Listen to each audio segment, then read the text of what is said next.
1894년 1월 고부 봉기를 시작으로 발발한 동학농민운동, 그리고 이 동학농민운동을 진압하기 위해 출병한 청일 양국군이 일으킨 청일전쟁, 또한 신분제 폐지 등 여러가지 개혁이 관철된 갑오개혁까지, 이 시기 조선은 숨가쁜 사건의 연속이었다.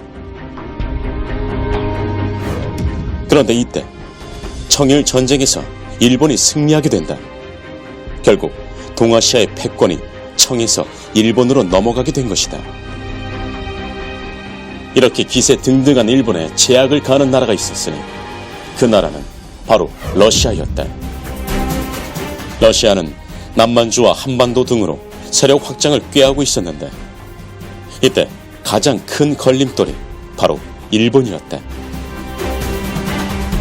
결국 러시아는 독일, 프랑스와 함께 삼국 간섭이라고 하여 일본을 압박해 시모노세키 조약을 통해 할양받은 요동반도를 다시 청에게 반환하게 만든다.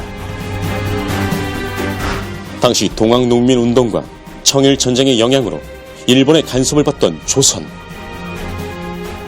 명성 황후는 직접 러시아 공사관 베베로와 만나 국정을 상담하면서 러시아의 접근을 시도한다. 이것을 신호탄으로 반일 칠러를 지향하는 박정양, 이범진 등이 세력을 형성하고 미국, 러시아 등 열강의 공사관이 밀집한 정동을 중심으로 활동을 시작한다. 급기야 1895년 8월 이른바 제3차 김홍집 내각이 출범하는데, 김홍집은 명색만 유지할 뿐 실제로는 박정양이 총리 대신에 취임하는 등 칠러파와 민씨 세력으로 내각이 구성된다.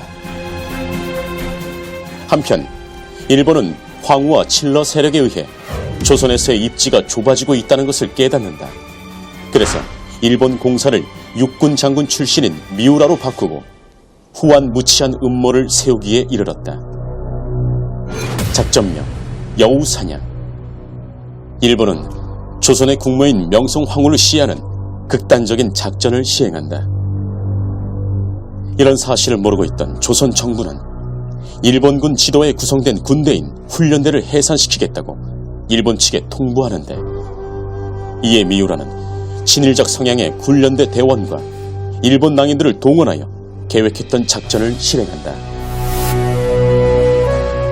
본래의 낭인은 일본의 떠돌이 무사를 뜻한다. 그러나 작전을 위해 조선에 와 있던 이 낭인 집단은 실제로 일본 관료 출신의 엘리트 집단으로 비밀리에 일본 정부와 연결되어 있던 극우파 인사들이었던 것이다. 1895년 10월 8일 새벽 5시경 이들은 의심을 피하기 위해 흥선 대원군을 가마에 태워 궁궐 문을 열게 한 후 경복궁으로 침입한다. 그리고 궁궐 뒤편에 왕비 침실인 건청국 안에 오코로를 습격하여 명성 황후를 찾아 살해한다. 심지어 황후의 시체에 석유를 뿌려 불태우는 만행까지 저지른다. 이것이 바로 을미사변이다. 을미사변 이후 칠러 내각은 붕괴되고 일제에 의해 친일파 관료 중심의 제4차 김홍집 내각이 수립된다. 한 국가의 황후가, 그것도 궁궐 내에서 외세에 의해 처참하게 살해당한 그 비운의 역사, 그리고 그 주인공 명성 황후. 1897년 대한제국이 성립된 후 황후로 추존되고 국장을 치루었다.